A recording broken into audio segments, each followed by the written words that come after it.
A couple of guys sitting around in skirts talking tech. What's better than that? Welcome back to the Screensavers. I'm Leo Laporte. Coming up this half hour, Fresh Gear's Sumi Das has a new device to watch TV on your Macintosh. Plus, Alex Shapiro, who created an interface that arranges dynamic information in a unique way that gives you all sorts of insight into it. We showed it as our site tonight. He's here to show us how he did it. My next guest, though, is a writer, social commentator, the author of 8 best-selling books on new media and popular culture. He's a radio commentator, a producer, a professor, too. We always love having Douglas Rushkoff on the show. Great to have you, Douglas. Good to be here. And I'm really thrilled that you wore your kilt today. Well, thank you. Yeah, it's got a kind of, I don't know, schoolgirl vibe going on. You need a big safety pin, and yeah, you're all I'm set. You're all set. And I like your T-shirt, too. I'm rocking on your rocking dime. on your dime. I have no idea what that means. Does it mean anything? Definitely. You see this little bear? Yeah. He's rocking on your dime. Okay. Yeah. Next time I'm going to take my dime back. Actually, here I have a dime.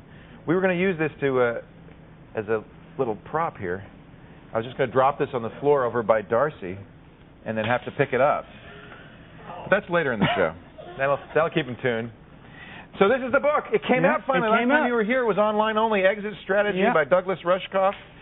And it's a novel that you wrote, but you had help, and it's all in the footnotes here. The marginalia is anybody, right? Yeah. Well, when I came here a year ago, I had written the basic book and decided to put it online as a free kind of open source experiment, right, where people would pretend that this is a book that got discovered 200 years in the future, and that they were anthropologists from the future and they were going to translate this book and explain, things that people in the future wouldn't understand about today.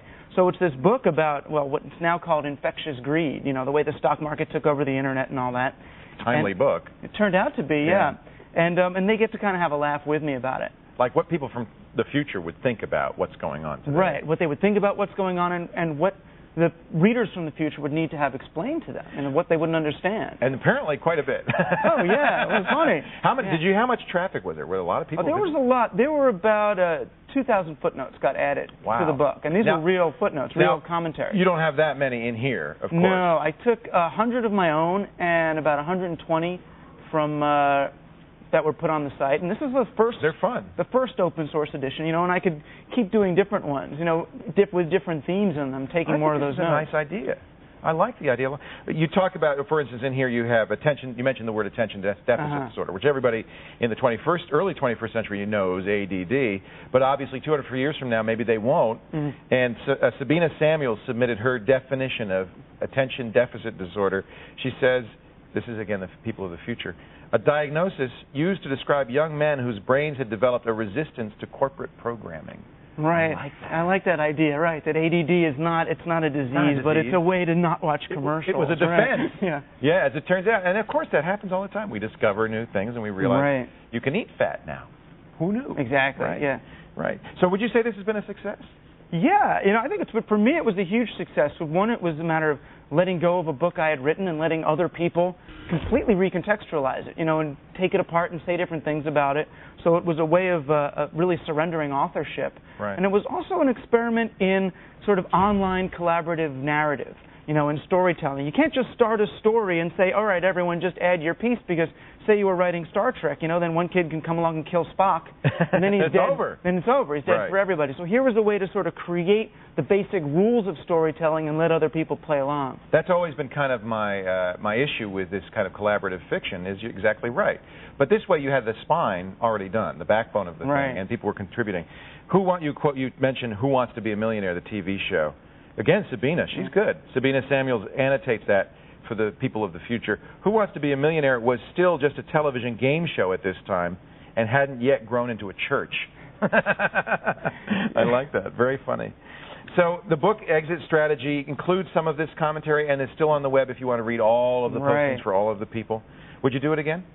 Oh, yeah, I plan to, but with something else. Yeah, maybe with nonfiction rather than with a novel. That'd be kind of fun, Yeah, I mean, and it was done, 2,000 years ago with the Talmud, right? That was how it all started. That's right. Many books have been collaborative. In the oral tradition, of course, that's exactly what happened. People told a story, then retold it, and that was always added to and changed around.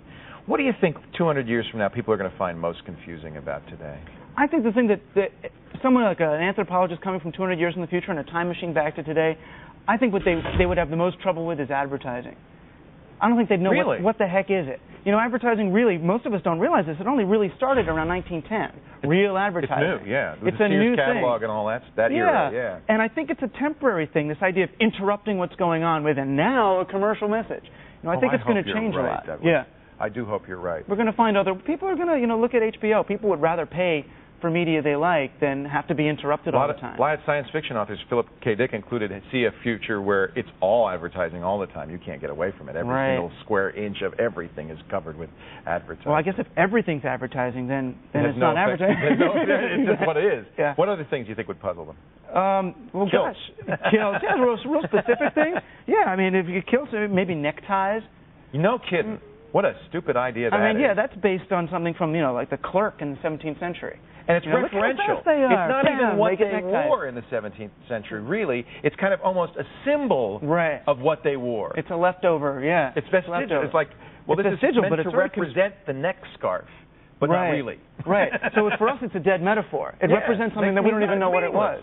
Yeah. You know, it's fun. That's a fun thing to do, is to think ahead and look back, because it really does pinpoint some of the things that we do, we take for granted, that are really oddities, and there's no reason. It changes everything about the way we look at our own world. Yeah, what a neat idea to do. Your website is rushkoff.com, is that right? Pretty simple. You blog on there? I do blog on there. I only started it this year, and it's interesting because doing what so-called amateur writing has changed my relationship to professional writing. How so? It made me realize why I started in the first place.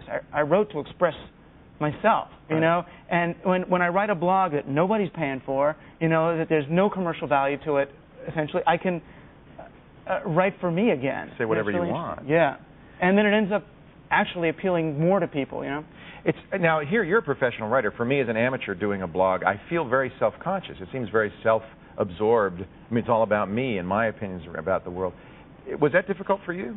Yeah, but you know, that's the pretense of a blog. If someone's paying for my work, okay, this is for them. I'm going to make a service. Do something for them. Do something for them. If I'm writing a blog for me, I'm just writing it. You know, so I became less self-conscious, actually. It's freeing in a way. Totally, like a kilt. Much like a kilt, and in fact, I feel equally exposed in both. Exactly. Come to think of it. All right, I love it. The book is a great read. It's a good book by itself, but it's even more fun when you start to think about how the future might think about this wild. And all royalties from this book are going to the Free Software Foundation. Well, that's good of you. Yeah. It was really because I got accused that the whole thing was a business plan, you know, to get people to write my book for me. So I was like, okay, I'll give it all away and then see what happens. Right. Boy, Doug believes in his philosophy of no advertising, huh? Give it all away. Exit Strategy is the name of the book. Rushkoff.com is the website, and your essay, Citizen of the Future, will be Tech TV's catalog tomorrow. Will be in this new book that's coming out in September. So we thank you for adding to that, because that's going to be a fun book. That will be a book that will be an artifact 200 years from now. They'll look back and it'll be funny. Wow, they really thought we were going to be wearing computers in our clothes. Thanks, Doug. It's great to see you. Welcome back to the Screensavers. Come back anytime. Love to have you. Yeah. If you want to read Exit Strategy, we got the links online for free. It's still online. You don't have to buy the book, although it'd probably be a good thing for the Free Software Foundation if you did. And find more links to Doug Rushkoff's commentaries, his website, and all that at the screensavers.com. And, of course, you can also link to Amazon.com to purchase a copy of the catalog of tomorrow. We'd like it if you did that. It's 30% off through Amazon.com. Stay where you are, folks. Megan will tell you if you accidentally downloaded spyware in your latest little shareware program. That's coming up later in the show. Coming up next, look at some hot new products with Sumi Das. Stay right here.